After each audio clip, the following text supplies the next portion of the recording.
Most of us have been in church at some point in our lives.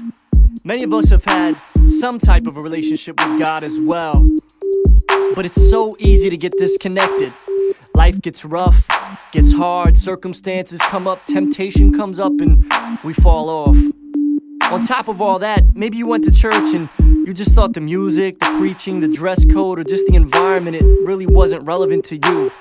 Maybe even some shady stuff happened at a church you went to, or someone you knew that claimed that they were a Christian did you wrong.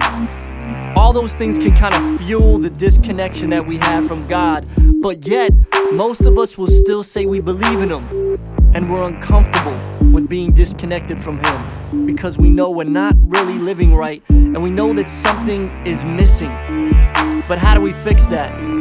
How do we make it right? What does having a relationship with God really look like and really feel like? Well, if you've had those questions, I'm glad you're listening to this. I had those questions too. I wondered how I could authentically live for God and still be me.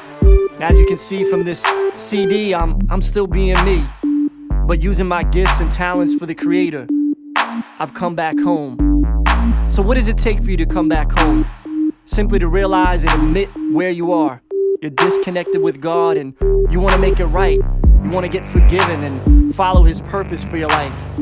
Without that, you'll always feel lost. You'll never experience true peace. You know what? It's no accident that you're checking this out.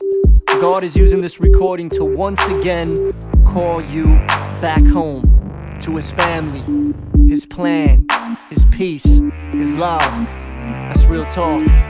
Home isn't just a spiritual place with your Creator. It's also a physical place where you can be in community with others that share the same faith.